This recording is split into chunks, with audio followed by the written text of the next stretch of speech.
This should be interesting. I'm recording myself to show you the Audacity interface, and I'm just going to briefly point out each feature. Here we have the control bar.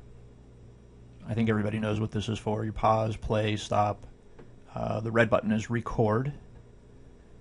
To the right of that we have the output level meters and the input level meter, and they let you see how much volume is going in and out of your system.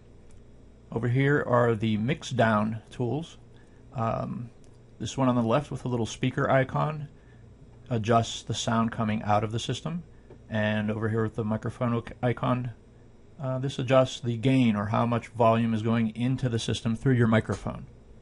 Down here we have the selection bar, and the selection bar is here to let you know when a given length of recorded sound starts, ends, the length of the recording, and where the playhead is at any given point during the recording.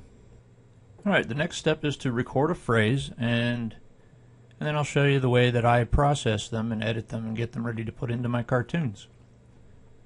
So, let's record the phrase. Let's make a cartoon voice. Let's make a cartoon voice. Alright, if you see what I did here, we have 2 tracks instead of 1. Audacity records in stereo, but there's no real benefit to that for cartoon voices, except in certain situations for special effects, and really what that's going to do is double your file size.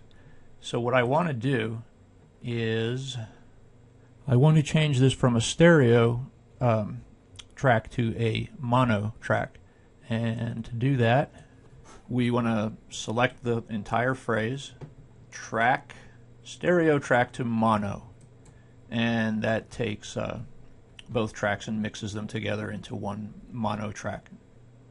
Alright, so we have our phrase. See how it sounds. Let's make a cartoon voice. I don't know how well you can hear that, but usually I would do a number of takes and pick the best one. You'll notice that there's a lot of space on either side of the sound wave here, and that's all going to take up space in the file. So we want to trim that, and we get the selection tool and make sure you encompass the whole sound wave, and then it's edit, trim, or Control T. Move our file over here. The next thing I want to do is tweak the pitch just a little bit. The plugin we're going to use is the pitch and tempo plugin, and we're going to change the pitch. Now the reason this is important is that this plugin will change the pitch without making it play faster if you raise the pitch or slow down if you lower the pitch. It only changes the pitch. This works in a number of ways. There's a number of ways you can use it, but I just go here to the percent change because it gives me more control and it keeps me from over changing it. You never want to adjust it more than 10% either way, because it starts to distort after that and it's noticeable. You really just want to be kind of subtle about it. Here we are without a change. Let's make a cartoon voice.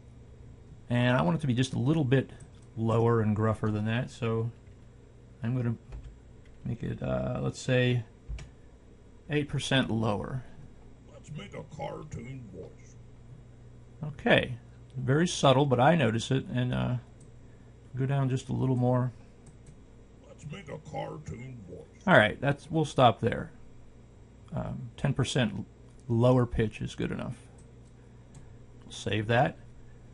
The next thing we want to do is normalize the volume.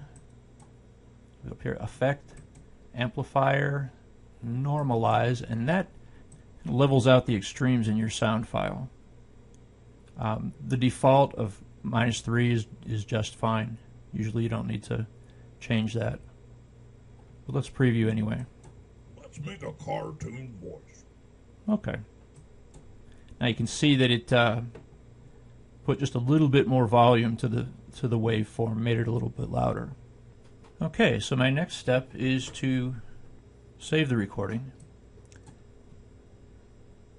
and you're going to come to File, Export.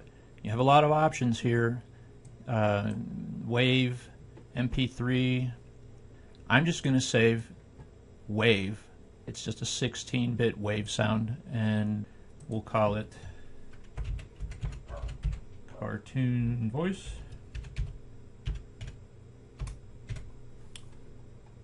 Save, and that's it. The next thing we're going to do is import it into Toon Boom Animate and lip sync it to our character. See you there.